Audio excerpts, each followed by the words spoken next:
Hai, Assalamualaikum. Apa khabar semua? Okey,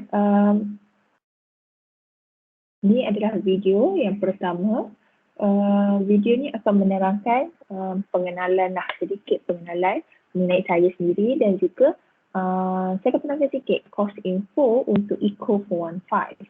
Jadi untuk semester ni kita akan belajar Eco 415, okey, which is economics. Okey, sebelum tu saya perkenalkan dulu. Saya adalah Miss Nur Azwani Muhammad Azmin dan saya adalah salah seorang pensyarah kanan dalam bidang ekonomi dari Fakulti Pengurusan dan Perniagaan UiTM Cawangan, Terengganu. Okay, so for this economy, ramai tak? Ada tak yang antara kamu semua belum pernah belajar ekonomi? Apa-apa ekonomi? Memang zero lah, tak tahu tentang ekonomi. Ada tak? Dan ada tak di antara kalian semua ada sedikit info berkaitan dengan ekonomi? Okay, saya just nak tahu background je lah. Okay, so sebelum kita mulakan nanti kelas pada 23 hari bulan, saya buat dulu video untuk menerangkan course info. Jadi kita jimat masa lah. Untuk semester ini kita akan jumpa 7 kali. Okay, 7 kali. So first seminar adalah pada 23 hari bulan Oktober ni. Dan lagi 6 kali lah. Jadi disebabkan topik untuk Eco 415 ni banyak. Jadi ada certain topik dah boleh tengok melalui YouTube dan juga ada yang saya boleh terangkan masa live kelas kita. Okay, so let's go to course information for Eco 415. Jadi ni lecturer, this is my name, Miss Nur Azwani Muhammad Azmin. This is my phone number 013 300 9567. Jadi sementara tu, what is the course info, course learning outcomes? The first one is students should be able to discuss the important concept and principle of economics which govern the operation of market-based economy. The second one, analyze the concepts of economics in relation to economic issues and government policies. And the third one, to demonstrate autonomous learning through current issues and economy in the real world. Maksudnya kat sini, apa yang kita akan dapat bila kita belajar subjek ekonomi ni, the first one kita kena tahulah konsep dan juga prinsip dia macam mana. Dan bila kita dah tahu teorinya secara info ekonomi secara teori ni, macam mana kita nak apply dengan current situation.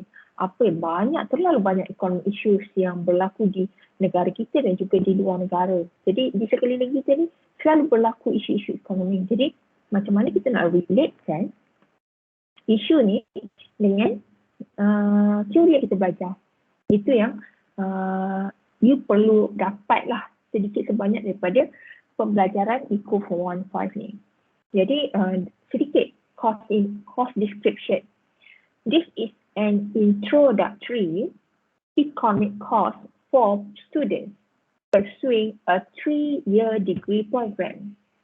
It provides a detailed, comprehensive, and broad-based analysis of both microeconomics and macroeconomics principles and their application and relevance in everyday life.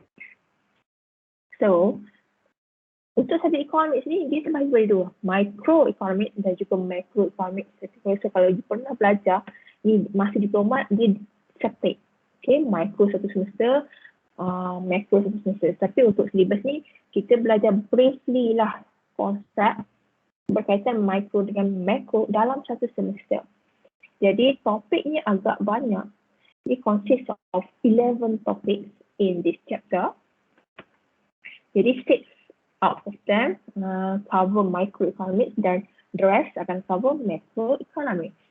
Jadi, okay, let's look at the first topic, introduction. So sebelum you nak tahu further untuk economics, kita kena tahulah introduction dia. Apa tu economics? Macam mana pembahagian micro dan juga macroeconomics. Then you have to know the basic economic concept dan juga problems. Okay, so only 4 subtopic dalam topik 1. And then for topic 2, kita akan cover demand and supply analysis. Demand and supply analysis,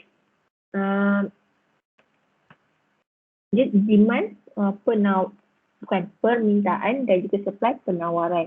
Untuk permintaan, kita ada law of demand. Apa hukum dia? Plot demand curve, determinants of demand. Apakah faktor-faktor yang menyebabkan kita berminat untuk beli sesuatu barang tu? Okay, dan changes in demand versus changes in quantity demanded. And the other part is supply. Supply adalah penawaran on the supply side, on the producer side. Jadi, apakah law of supply? Macam mana kita nak plot supply curve? Apa perbezaan dia dengan demand curve? Dan determinants of supply dan changes in supply versus changes in quantity supply. Okay, itu topik 2. Topik 3, elasticity. Kalau you tahu, elasticity ni adalah keanjalan. So, untuk keanjalan,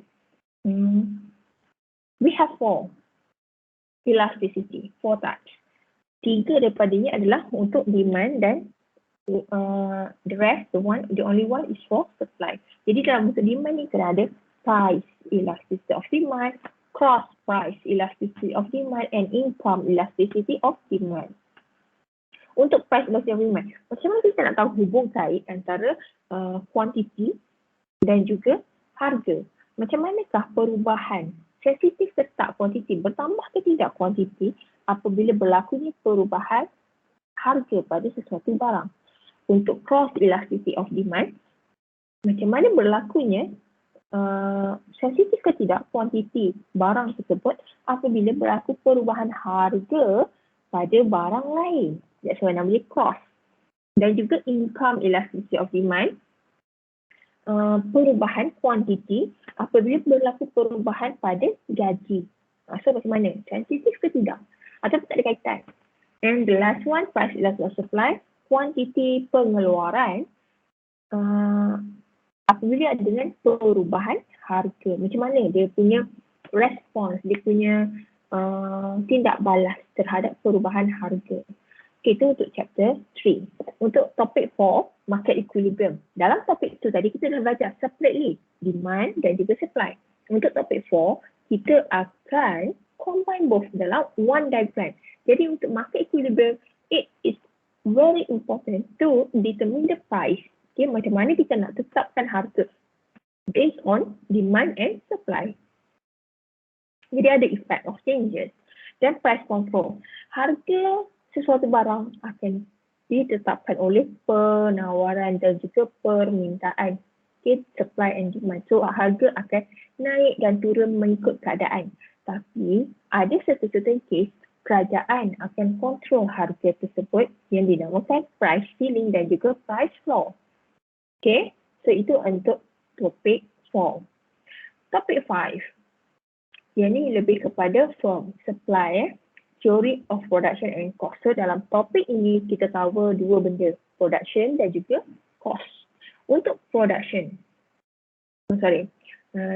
sebelum tu kita akan belajar apa tu cost dan profit dan kita akan differentiate economic profit dan juga accounting profit.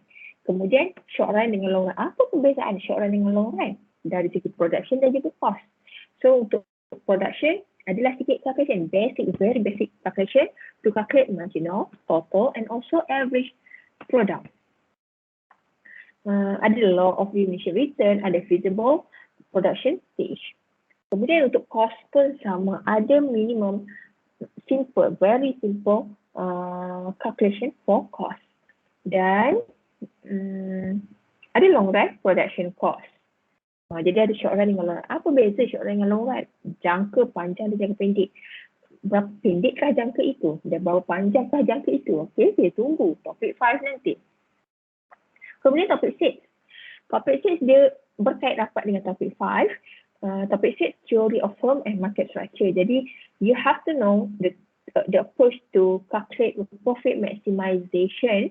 Jadi, dalam market structure kita ada 4 market structure. Firm, perfect competition, monopoly, monopolistic, and oligopoly. So setiap tu ada karakteristik, ada short run dengan long run. Okay, dan setiap tu untuk short run ada diagram. Untuk long run equilibrium, no diagram for all four market structures. And then we end of chapter microeconomics. Kemudian bila masuk topik 7, kita dah cover macroeconomics. Jadi the first topik dalam macroeconomics, kita akan cover macroeconomic objectives. Jadi apa tu? Full employment, apa tu? Price stability, economic growth, equitable distribution of income dan juga better quality of life. What is that? Itu kita akan tengok balik nanti dalam macroeconomic objectives, topik 7. Kemudian topik 8, sedikitlah calculation. Cuma untuk semester ni, calculation yang there is no calculation, tapi saya tunjuklah macam mana kita nak kira GDP, GNP. GDP tu kalau bahasa Melayu dia KDNK, keluaran dalam negara kuasa. How to calculate? There are 3 approach. The first one, expenditure, product and also income approach. Dan apa kegunaan untuk kita tahu GDP? Apa problems dia untuk nak dapat calculation of GDP? So itu akan cover dalam topik 8.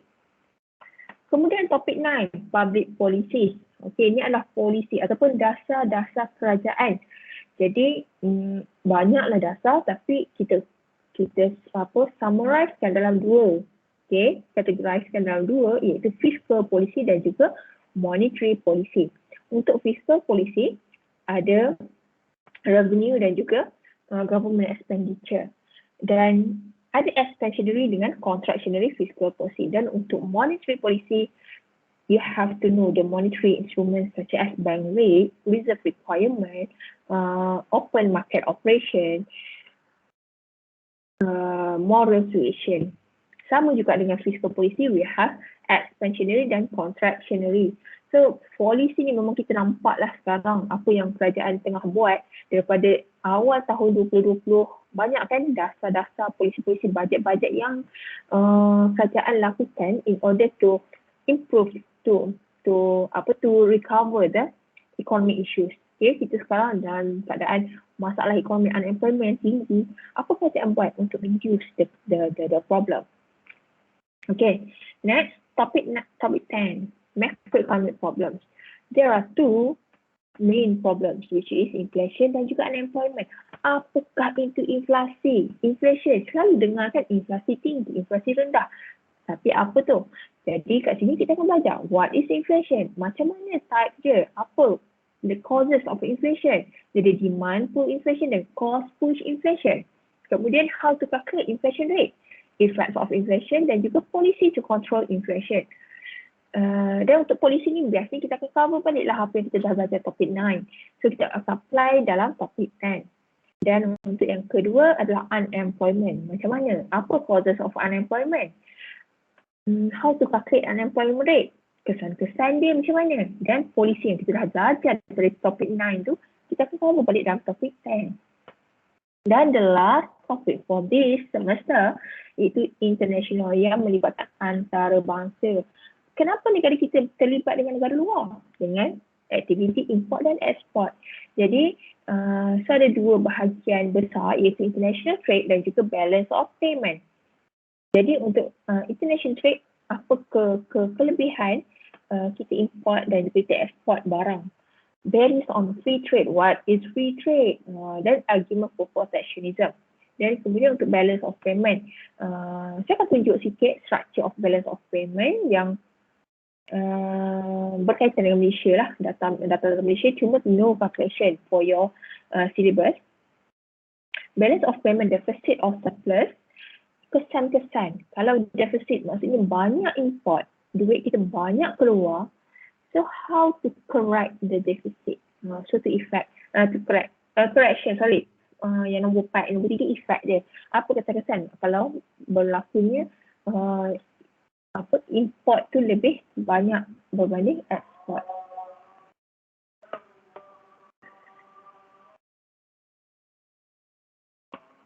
Kemudian teaching methodologies, kita ada case study, discussion and lectures dan juga presentation.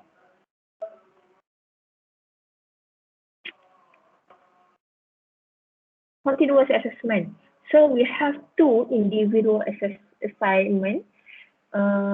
Untuk assignment 1, 30%, second assignment, 20%. So altogether 50%, and we have test 20%, and this is non-final examination, but we have final test which allocate 30%. Jadi itu adalah chapter yang involved dalam textbook. Jadi textbook kita adalah e-book, Mackennal, Blue and Sling. And so untuk e-book,